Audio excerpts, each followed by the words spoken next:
미국 실버뉴스는 라이프트리 CBD 오일이 함께합니다.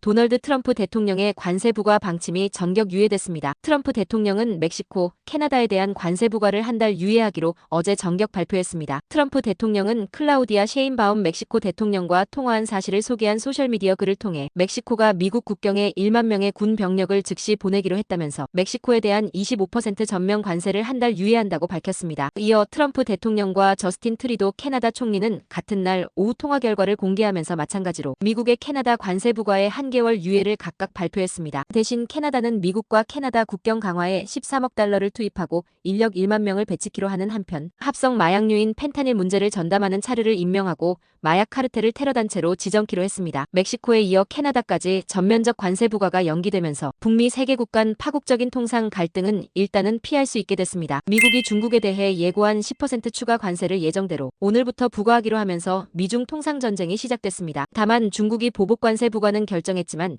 시행 시점을 오는 10일로 잡아 협상의 여지는 남아있는 상태입니다. 당초 멕시코와 캐나다의 한 달간 관세 유예를 한 데 이어 중국과도 24시간 안에 대화할 것이라고 밝히면서 대중국 관세 역시 유예되는 것 아니냐는 관측이 제기됐지만 부과로 결정됐습니다. 이런 가운데 중국이 오는 10일부터 일부 미국 상품에 10% 관세를 부과하고 석탄과 액화천연가스에는 15%의 관세를 부과하겠다며 보복 조치를 발표하면서 미국과 중국 간 전운마저 감돌고 있습니다. 도널드 트럼프 대통령이 미국 역사상 처음으로 국부펀드 설립을 지시하는 내용의 행정명령에 서명했습니다. 국부펀드를 활용해 중국 동영상 플랫폼 틱톡 문제를 해결하겠다는 의지도 드러냈습니다. 다만 국부펀드 설립 과정은 만만치 않을 전망입니다. 연방정부는 만성적인 재정 적자를 겪고 있어 국부펀드 재원을 마련하기 어려운 상태입니다. 더 힐은 미국의 현재 재정 상태를 고려할 때 미래에 생길 것으로 기대하는 흑자에 의존하는 국부펀드 설립 제안은 비현실적이라고 전했습니다. 의회 관문도 넘어야 합니다. 뉴욕타임스는 국부펀드가 조성되면 의회를 거쳐야 하는 기존 예산 조달 경로를 우회할 수 있다면서 의원들은 자신들의 결정을 우회하는 국부펀드에 회의적일 것이라고 분석했습니다. 남미의 엘살바도르가 미국의 범죄자와 추방자를 국적에 상관없이 수용하기로 했습니다. CNN은 마코 루비오 국무장관이 엘살바도르 수도 산살바도르에서 나이브 부켈레 엘살바도르 대통령과 회담한 뒤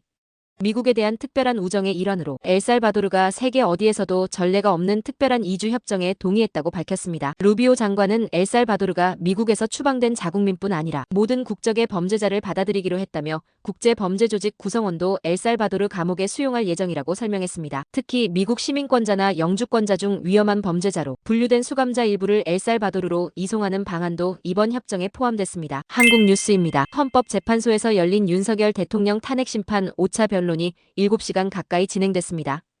이진우 전 수방사령관과 여인영 전 방첩사령관, 홍장원 전 국정원 1차장이 증인으로 출석했습니다. 비상계엄에 깊이 관여한 혐의를 받는 여 전 사령관은 형사재판이 진행되고 있다며 대부분 진술을 거부했고 정치인 체포명단과 관련해서도 증언을 피했습니다. 마지막으로 증언대에 선 홍 전 차장은 윤 대통령의 정치인 체포 지시에 대해 구체적으로 증언했습니다. 홍 전 차장은 대통령이 진심으로 국민에 사과하고 그때 심경을 말했다면 국민들이 대통령을 더 이해하지 않았을까 싶다고 덧붙였습니다. 윤 대통령은 이번에도 관련 의혹을 전면 부인하면서 실제로 아무 일도 없었는데 자신이 어떤 일을 했는지 따지는 게 무슨 의미가 있느냐는 취지의 말을 하기도 했습니다. 각자 매뉴얼대로 하다 보니 생각 이상의 조치를 했을 수는 있지만 123 비상계엄은 계엄의 형식을 빌린 대국민 호소일 뿐이라고 다시 강조했습니다. 정청래 탄핵소추위원장은 체포를 말한 사람은 있지만 들은 사람은 없는 것 같다고 지적했습니다. 또 안보 등 국가적으로 큰 손실이 일어났는데 아무 일도 일어나지 않았다는 윤 대통령 발언에 동의하기 어렵다고 했습니다. 윤석열 대통령은 서울중앙지법에는 구속을 취소해달라고 청구했습니다. 끝으로 날씨입니다. 남부 캘리포니아 오늘 밤부터 폭풍 영향권에 들어갈 것으로 예보됐습니다. LA와 오렌지 카운티는 낮 최고 기온은 63도,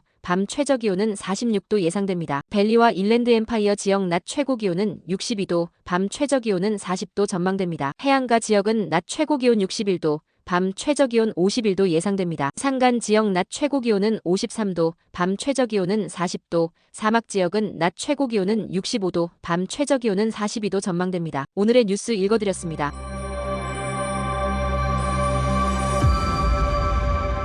고맙습니다.